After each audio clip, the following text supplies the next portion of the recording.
You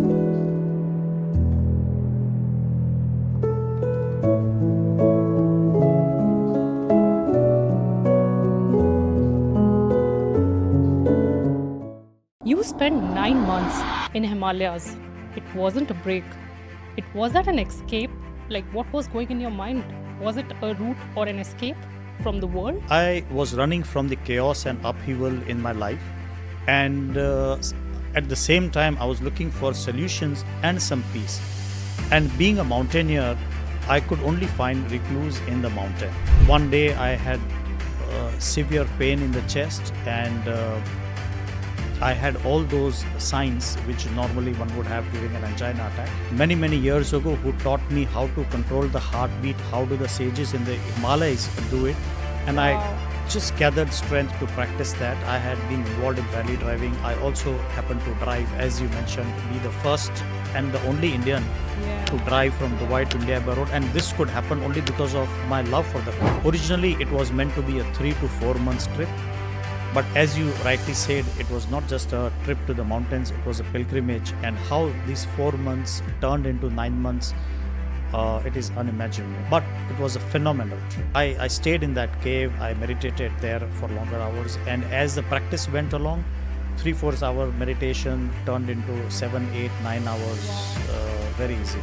I had heard about Kamakhya, which is in the extreme northeast of India in Assam. What is Kundalini energy? And does it really help people the way it's advertised? Hi everyone, I'm your host Aisha, and I'm so excited to have each one of you on this incredible journey ahead with real stories, real power, and real purpose. On this show, we get phenomenal people who share their stories of transformation, resilience, and self-discovery. These wonderful people have turned their pain into purpose, their challenges into growth, and I'm sure listening to these conversations, you'll definitely be inspired to be the best version of yourself. Our very first topic of discussion is all about men's mental health. Why do men suffer in silence? And why seeking help considered as a sign of weakness? And why you want men to be always in control of their emotions, of their situations? We'll touch base all these topics in a while. But before that, let me introduce to my very first guest on this show, Pinesh Sanghvi, the unstoppable Himalayan guy. I'll tell you in a while why I tagged him the Himalayan guy. But let me share an interesting fact about him. He's the only Indian to drive from Dubai to India via road. Isn't it cool? Interestingly, he also has helped people to get released from the jail and received royal pardon from His Highness Sheikh Mohammed bin Rashid Al Maktoum, ruler of Dubai. Isn't that amazing? Well, the reason why I have tagged him the Himalayan guy, it's because that's where he feels it's his real home, a safe place to breathe, to reset, and to reclaim his life back. It's my honor to have him on my very first show. Welcome, Pinesh, to Stories That Matter. Thank you, Aisha, for such a splendid introduction. And it's a privilege for me to be your first guest, a title which I know I will always own it, no matter how many more guests you have on this podcast. For sure, you'll always be remembered. The first ones are always remembered. Yes, indeed. Yeah. Indeed. You spent 9 months in Himalayas. It wasn't a break. It was a pilgrimage. After spending 3 decades of consulting experience in Dubai, you end up winding up everything and you went to mountains looking for stillness, silence, and that also in mountains. Was that an escape? Like, what was going in your mind? Was it a route or an escape from the world? So actually both. I was running from the chaos and upheaval in my life, and at the same time I was looking for solutions and some peace. And being a mountaineer, I could only find recluse in the mountain. I have been trekking from a very early age, and mountains have always fascinated me. So I thought that would be the best place for me to go and look for answers. You went to a place where you belong. That's true. That's because this is where I reclaimed my life. What does reclaiming your life, what does that mean? So, past COVID, things weren't working in my favor, and I was facing challenges one after other. My life had really gone for a toss, and I also have a family history of a heart ailment, and which is the reason why I've always been attracted to mountain to find recluse. But this time, I think it was too much, and I faced some heart related challenges. Uh, One day, I had severe pain in the chest, and I had all those signs which normally one would have during an angina attack, and fortunately, I still had a few seconds to practice whatever I had learned from a sage whom I had met many, many years ago, who taught me how to control the heartbeat. How do the sages in the Himalayas do it? And Wow. I just gathered strength to practice that, came home, and continued doing that. And for the next 2 days, when I worked on it, but still, I went to a doctor to get my tests done. And when the ECGs were done, during the blood test, they figured out in the enzymes that yes, I did went through something, and I was advised to get admitted immediately because I thought that I knew how to heal myself. I refused, to which they were very unhappy. They made me sign some documents just so that they are not held responsible if anything was to happen. And after 10-15 days of regular practice, again I went to the same hospital, but he refused to do the test because of the reason whatever I had not got admitted. Anyways, he gave me the option of doing those tests in some other clinic, and I took it back to him, and they saw that everything was clear. This gave me the confidence that whatever technique that I had learned does work. Now, I'm saying it doesn't work for everyone, but if you have been practicing this from a very early age and you know the right way, then there are ways where people can heal themselves. So I knew that it was a little serious than before, and I decided to wind up, declutter myself. Wow. I closed down my consulting business, and I sold my car. There was a very famous book, The Monk Who Sold His Ferrari, by Robin Sharma. Yes. And I was perhaps one of those, to be monks who sold Mercedes before I Wow. left for this trek, and many other assets. And this was one way to declutter, not just in mind, but also physically. With all those detachments, I went to the mountain trying to reclaim my life back. Was it like you were running towards something or you were running away from something? What was your thought process going at that time? Selling a car, decluttering yourself, taking refuge in mountains. So cars to me have always been my first love. I have great love for the cars from a very early age. And also because of that, I had been involved in rally driving. I also happened to drive, as you mentioned, be the first and the only Indian to yeah, drive from Dubai yeah. to India by road. And this could happen only because of my love for the car. Uh, Selling away my possession, my car, wasn't easy. I remember I hugged my car and I cried when I handed it over to the new driver. And this is what I feel for the. It is not just a machine for me, but it is something very, very dear to me. So yes, with a very heavy heart, I had to take that step. That's what they need at that time when men are going through difficult times. I feel like that's one of the therapy that can work, decluttering yourself. That's what you did.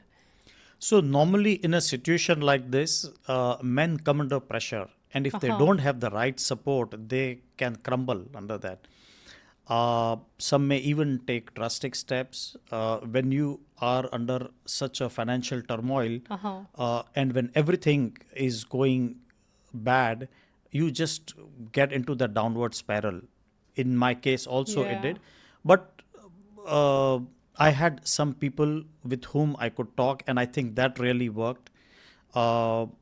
and I understand that it is very important to have at least that one person very close to you.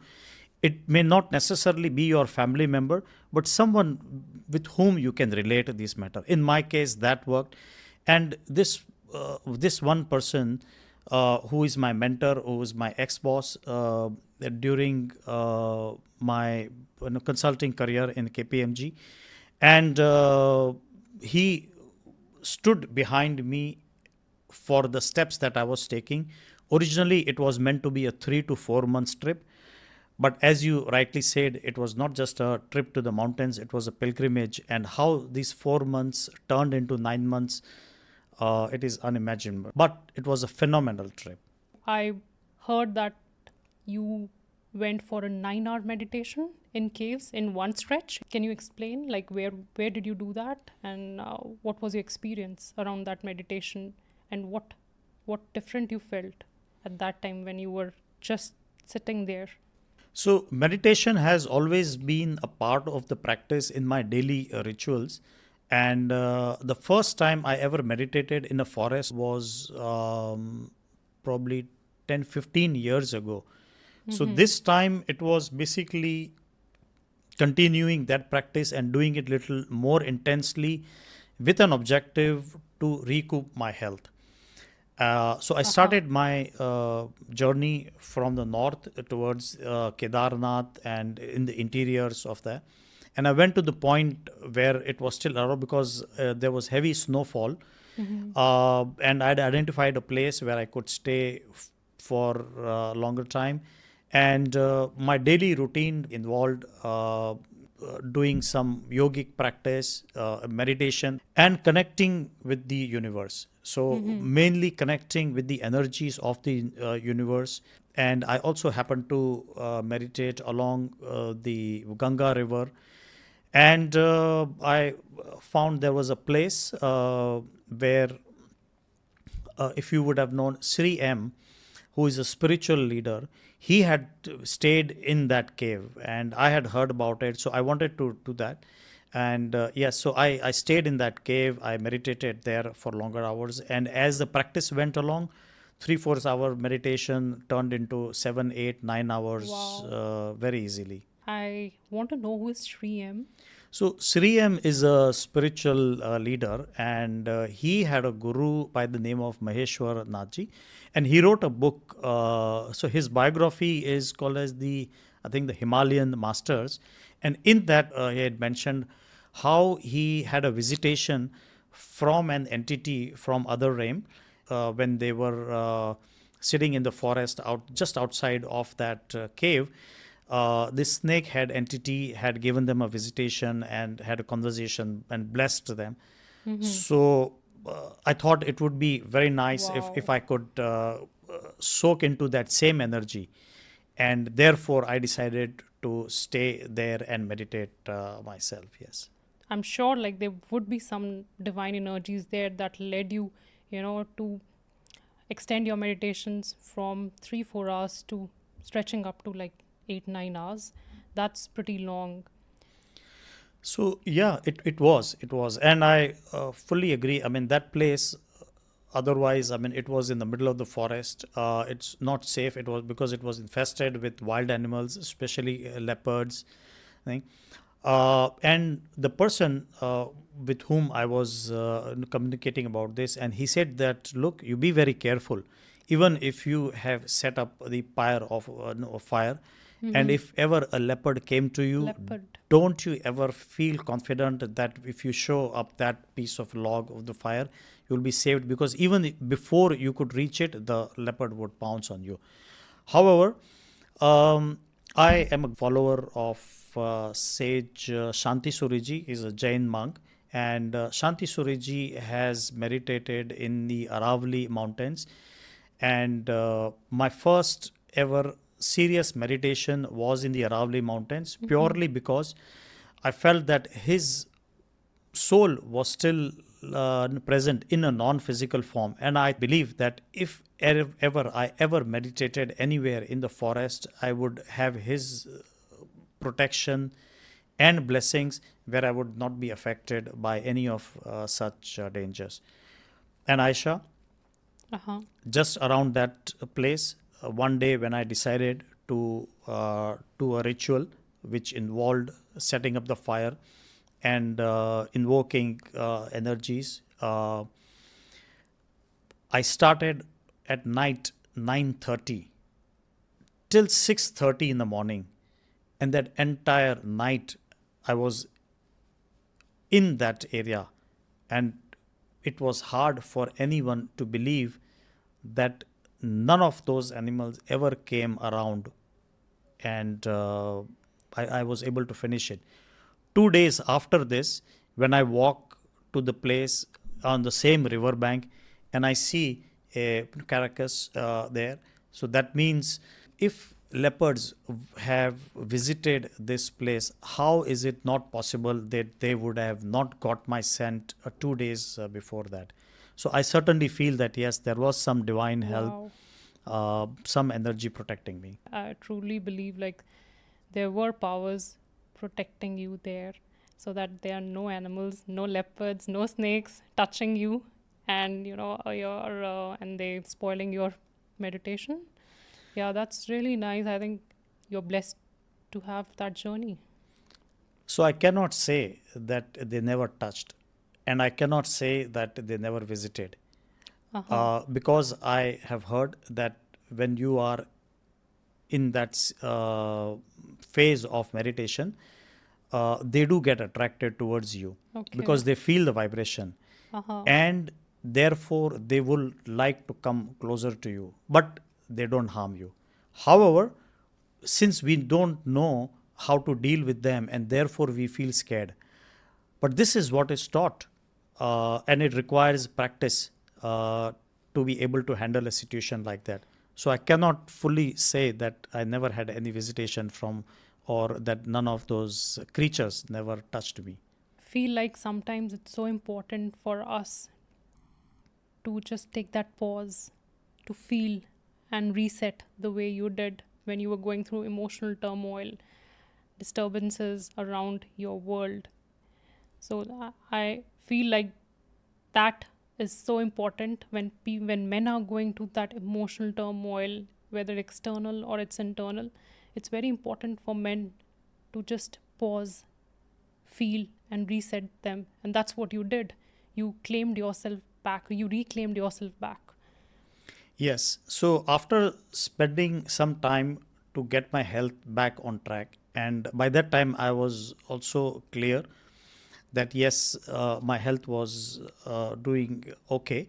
Uh, then I visited some places because I also wanted to learn a few other things. I had heard about Kamakhya, which is in the extreme northeast of India in Assam. And when it comes to uh, learning Tantra, I don't think there is any other place in India, or perhaps not just India, but in the world, more powerful than Kamakhya. So Tantra has different the perception in different parts of the world. In the West, it is considered as, Tantra is more related to sex or those activities. In other parts, it is more about dark energies or thing.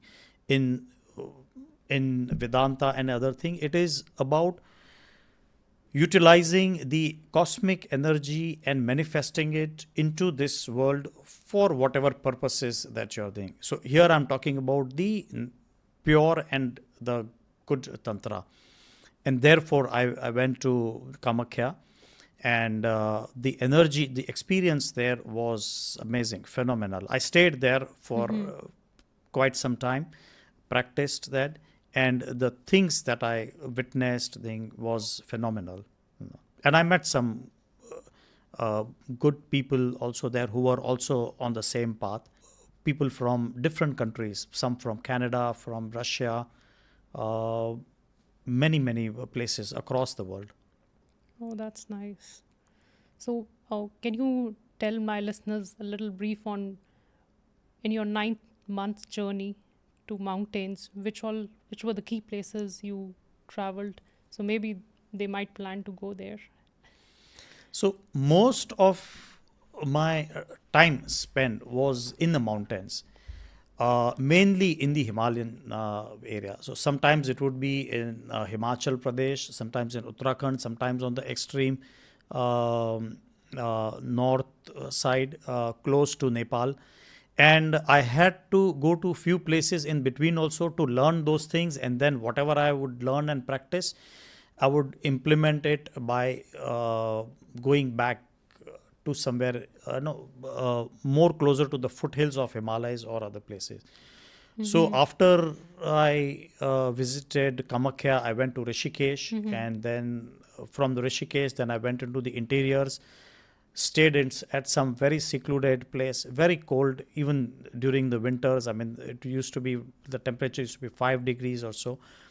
And then I did whatever was required to do, which even included, so let's say even at a morning temperature of 3 to 5 degrees temperature, I would still take shower with cold water.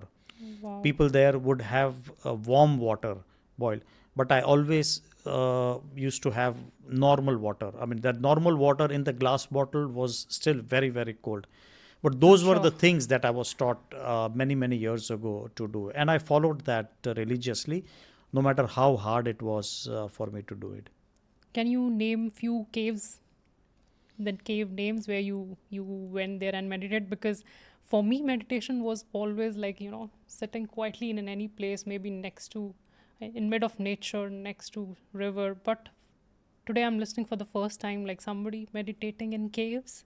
It, like, that's a new thing for me to believe that, like, which cave you'll recommend me to go if I had to go and visit and do my meditation practices. So Can you I name a few of them? I cannot differentiate between no, one cave to other cave, but basically cave is in the mountain, and the energy of the mountain is something what is significant.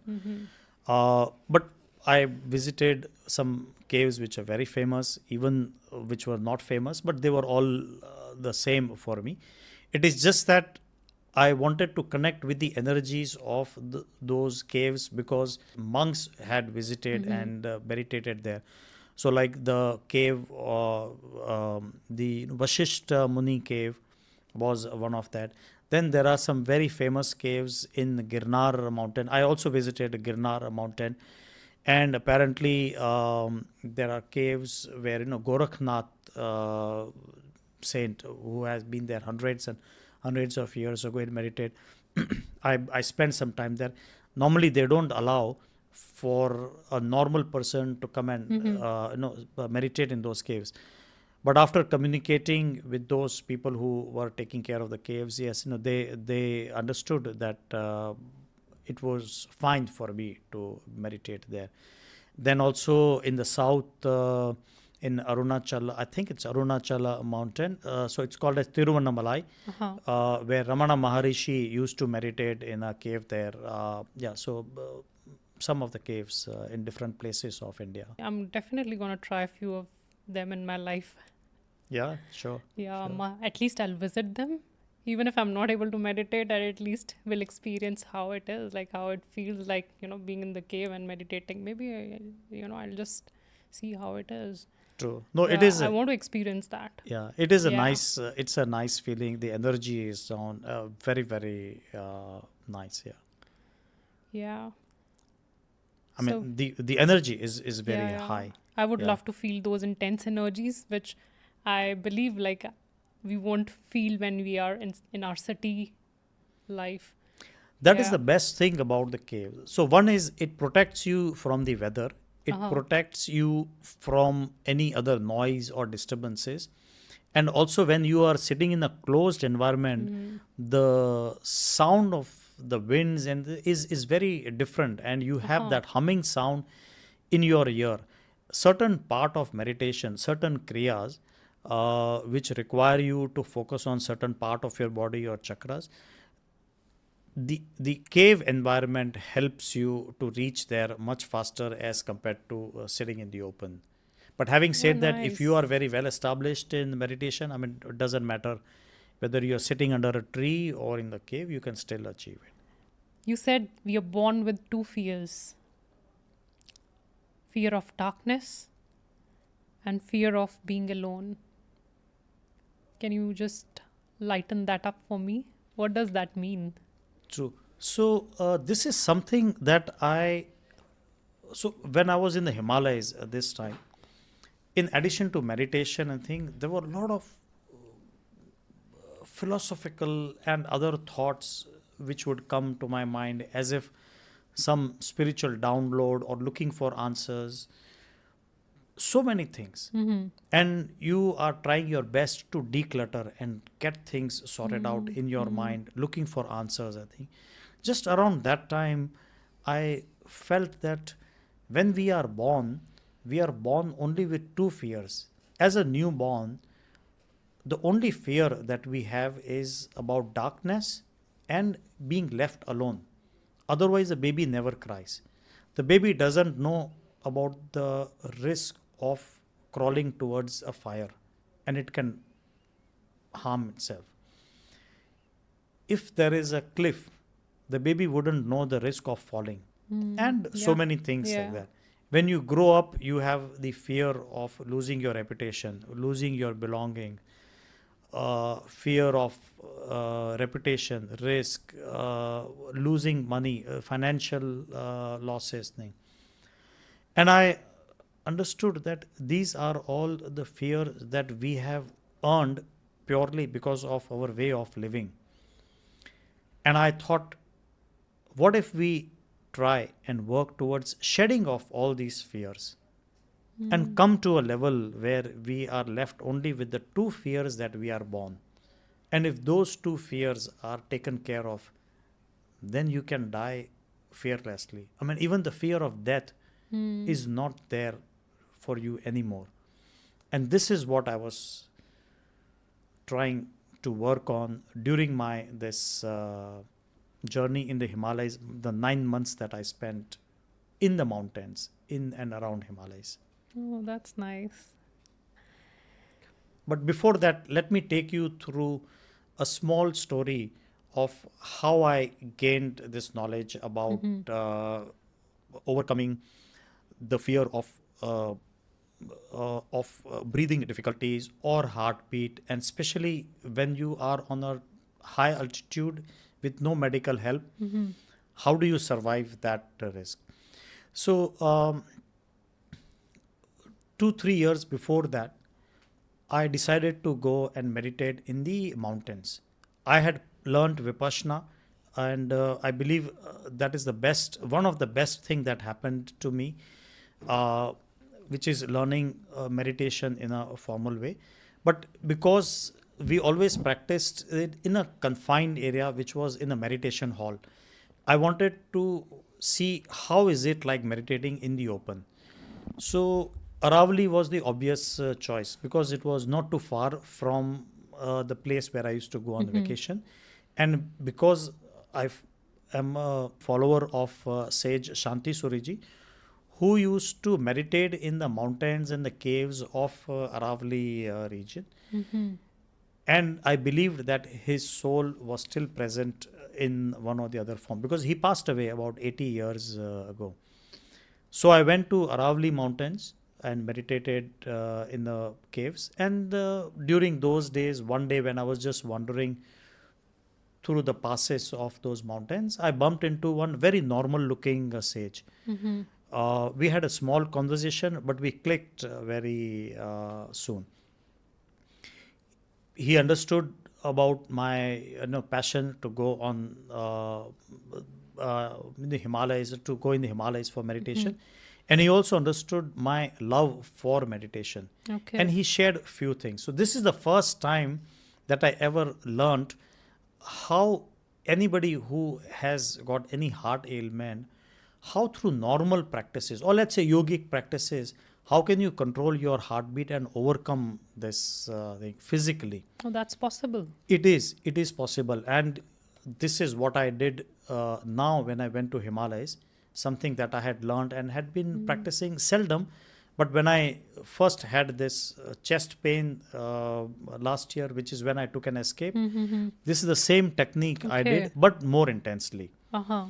Now, when I was talking to this sage, when he taught this, I understood that he knew far more than this, which included that he had a good control over the surroundings and the environment. So I refer to surrounding means the animals, the wild animals around in that region.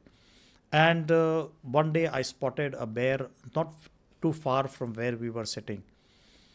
And I thought it is just that the bear is not interested in us and therefore not advancing.